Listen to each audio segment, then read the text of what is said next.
Hey, it's Cam. Welcome back to another episode of This Might Be Helpful, and I sincerely hope that it is. I hope that you are finding rest. I hope that you are finding restoration. I hope that you are finding yourself through emotional restoration, through physical restoration, creative restoration, energetic restoration, sensory restoration, because rest is far more than laying low. And the type of rest that is most generative is rest that is in alignment with what your energy needs right now. Rest that is in alignment with who you want to be, where you want to go, and how you want to feel. I think too often we get caught up in rest being something that is about laying low, about watching Netflix and sitting on the couch, but restoration is an active process. And passive rest is good too. Time for silence, time for doing nothing at all. But I think you'll find that the most impactful and energizing rest comes from engaging in things that make you feel good. And this is something you need to do. It's not something you earn. You don't have to hit a certain number of KPIs or performance quotas in order to justify doing things that make you feel good, because then you get caught in the feedback loop of dysregulation. And the feedback loop of dysregulation will tell you that you don't have the time, you don't have the space, you don't have the energy or the freedom to do things that make you feel good. And that is something we need to disrupt, my friends. We have to disrupt the conditioning that says your worth is your level of output.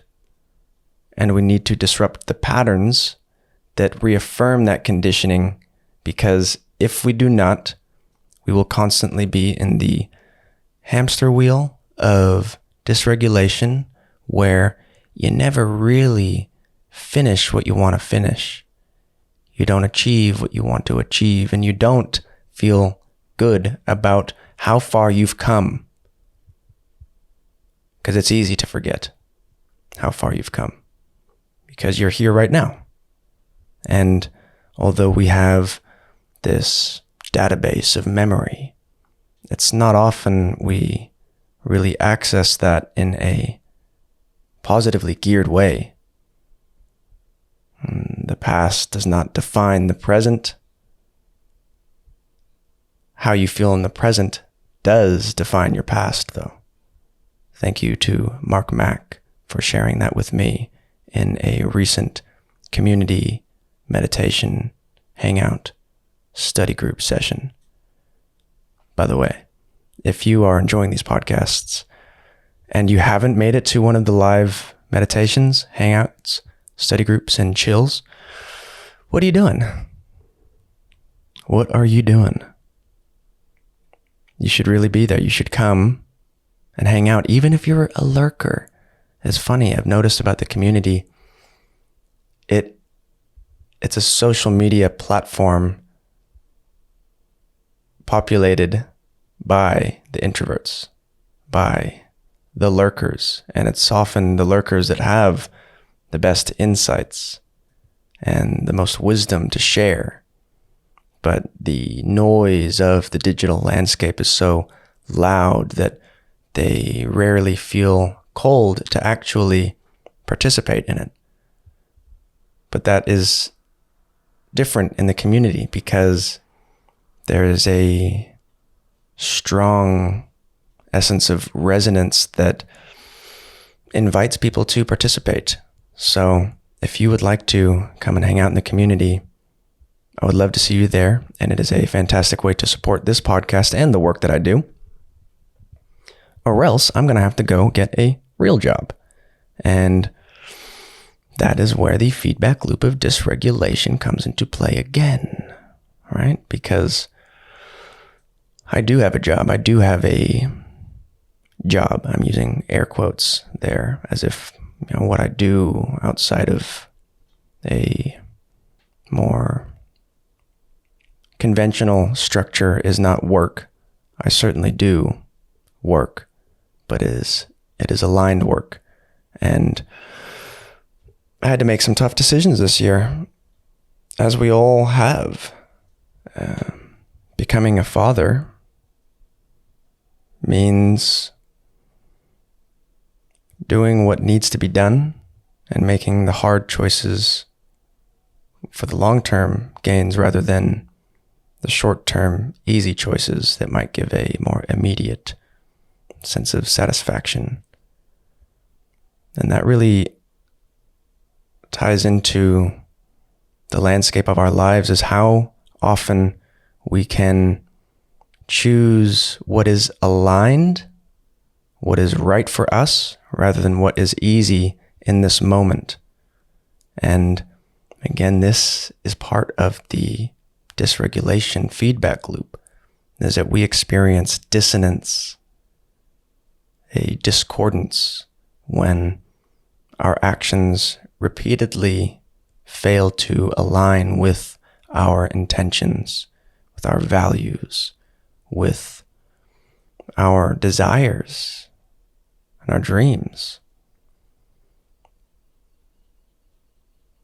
And so it's up to us to work towards alignment. And when you are aligned, things come to you effortlessly.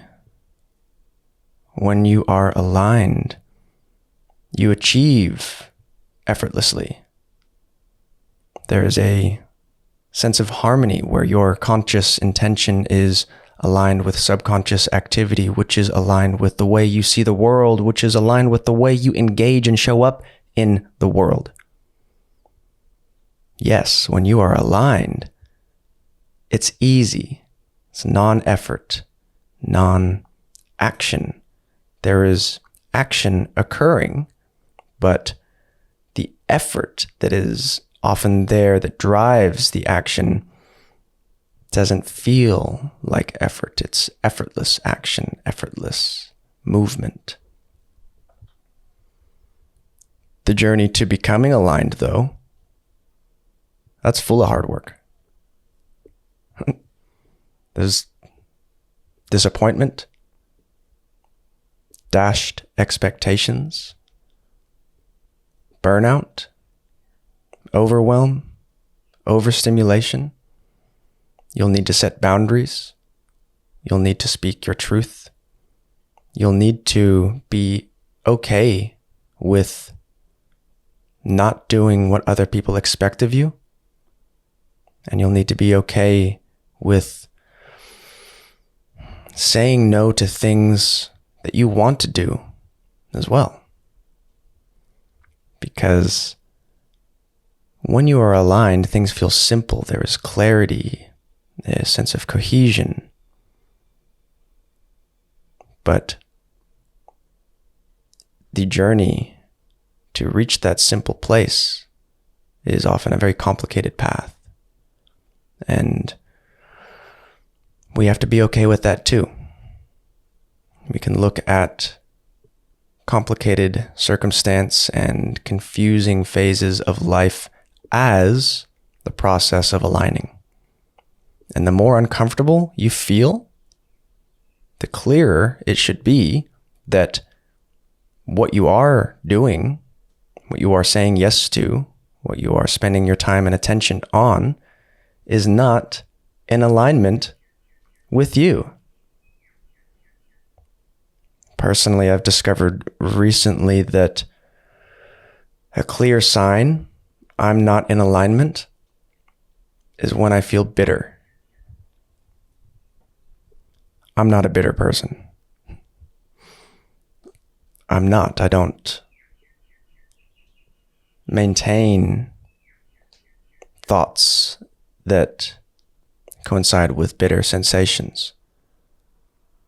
And so that is a clear sign to me that something is off, that I'm not listening to myself, to my needs or to my intentions and values.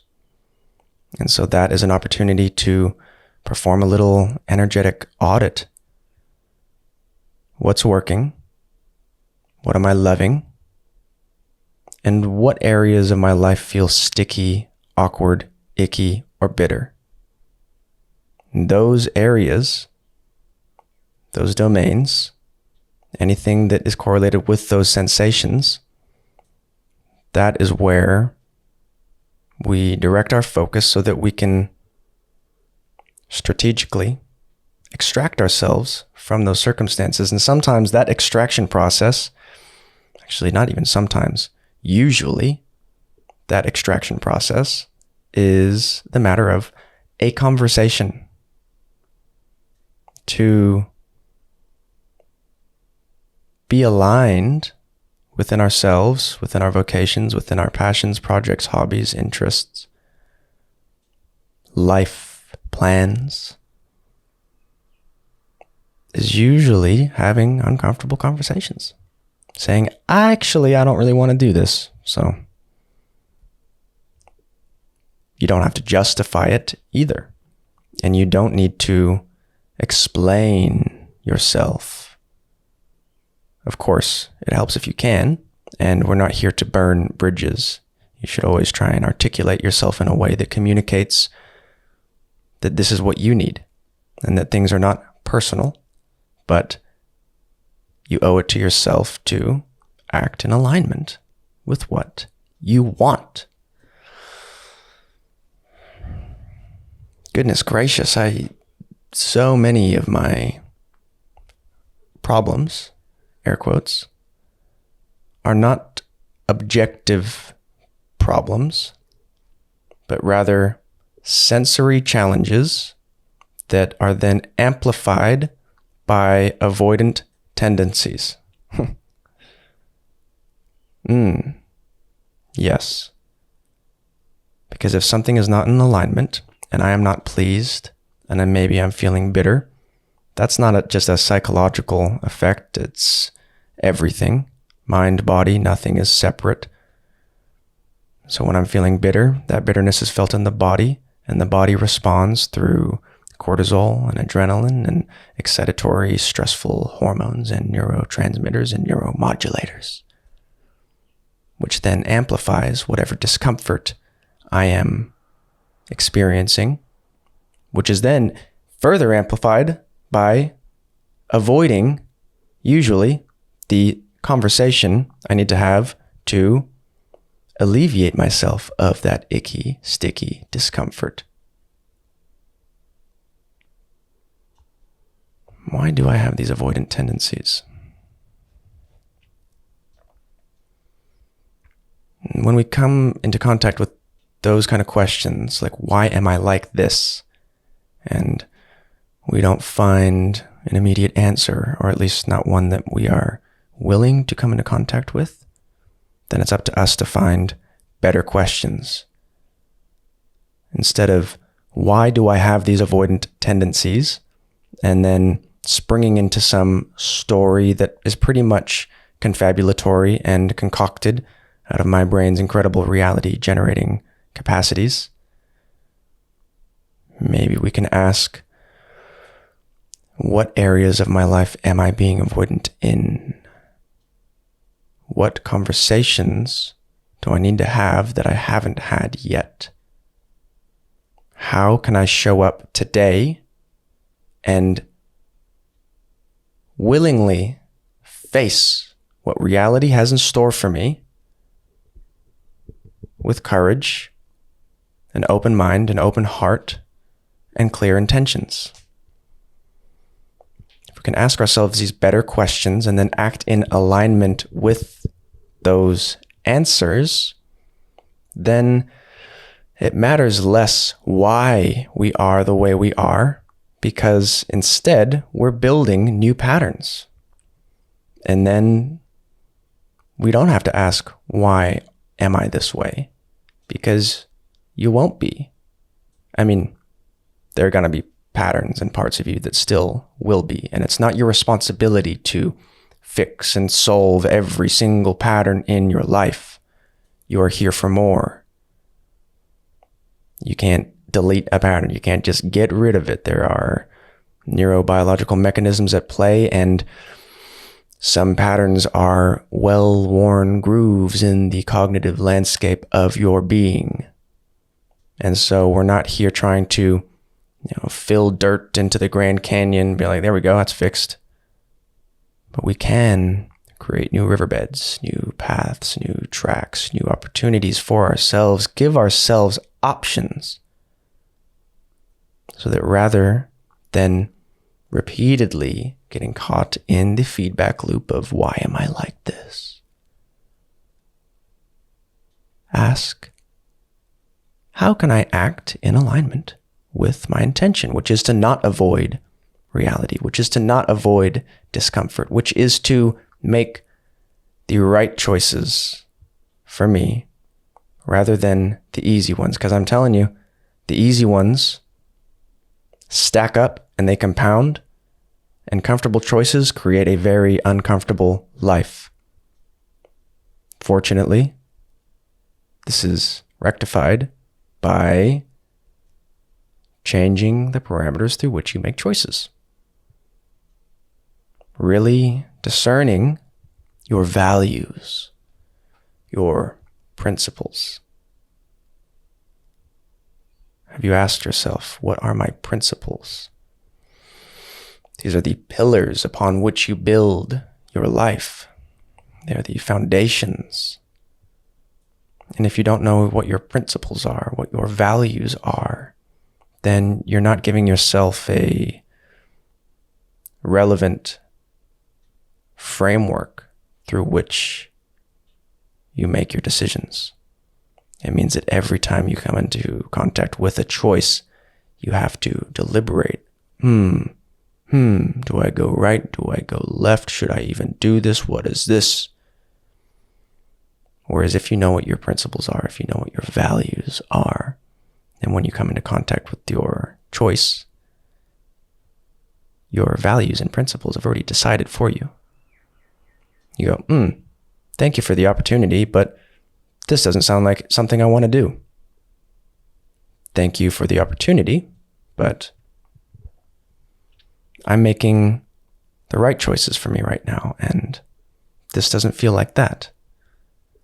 Thank you for the opportunity, but this is not a resounding yes, in which case I'm going to have to pass.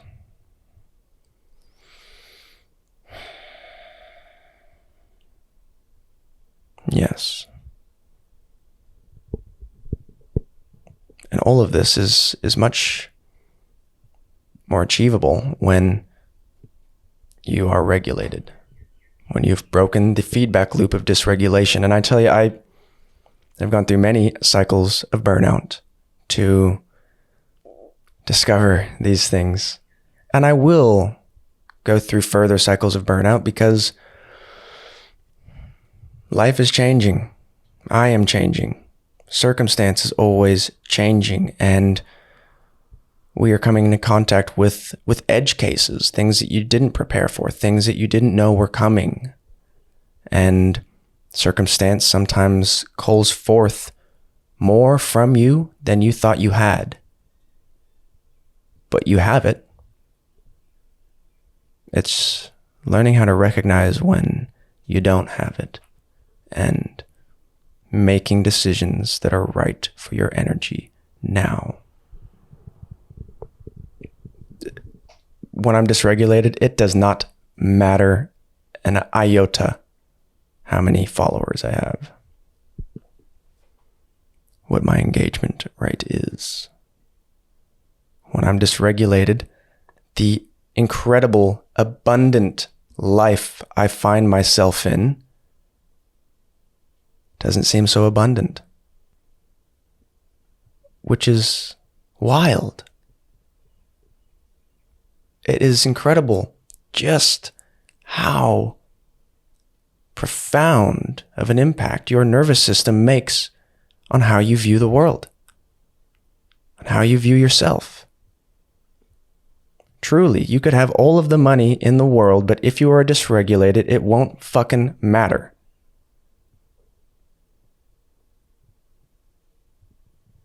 You could have all the time in the world, but if you're dysregulated, you won't feel like you have the time. You won't see the opportunities. You won't see just how well life is unfolding. And so the solution to sticky, icky feelings and apparent problems is not to fixate on the problem, not to fixate on why you are the way you are. It's to shift your attention towards the body, towards regulation, because when you are regulated, your most vibrant, capable, willing, excited, passionate, inspired self arises. And that is the self who has no problem with problems. Big deals are no big deal. You have to focus on your mind and your body, on your nervous system and your state of being, because that is more important than your job. It's more important than the expectations people have of you. It's more important than figuring out why you are the way you are and unraveling the mystery of your history and packaging it into a nice little narrative. Again, how you feel in the present moment will determine what the story of your past is. And if you're looking back on the past right now and being like, well, that's been a real bitch. It's been a real icky, sticky journey up until this point. History has not been kind to me. The world has not been kind to me.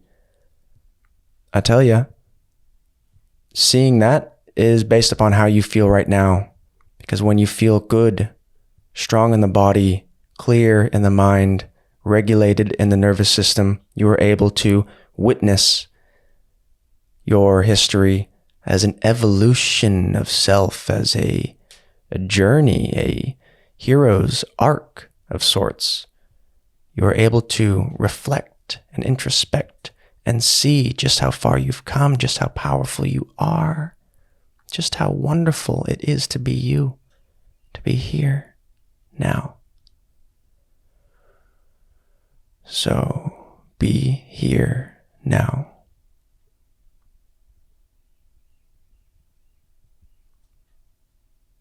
Take a slow breath in. And a slow breath out.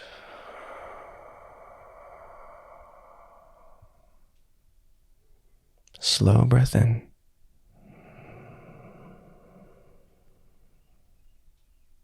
And a slow breath out.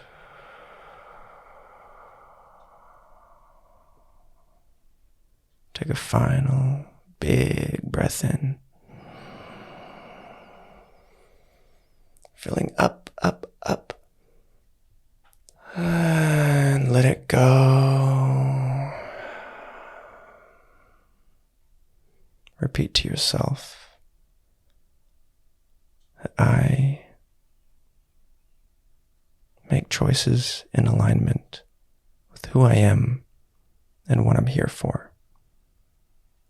I am connected to my unique purpose in this stage of my life. How I feel in the present transforms my past, and everything has led up to this moment here now.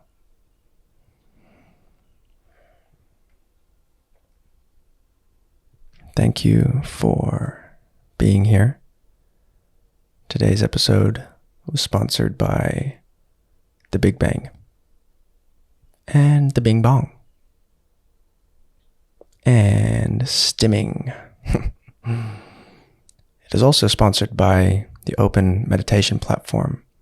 And if all this talk of regulation and dysregulation and recalibration has got you interested in returning to a station of clarity, calmness, and confidence, then you can join me for free this January on the Open Meditation platform for a free 31-day nervous system reset journey. I will be on the platform, which is very cool.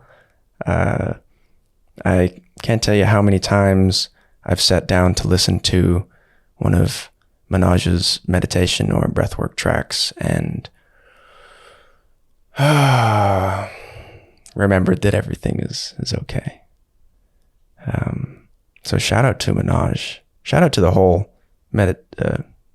whole open platform.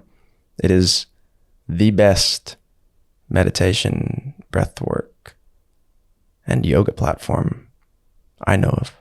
And it really is an honor to share my voice alongside those teachers. So, link in the description below. It's free. You literally don't have anything to lose. So, peace.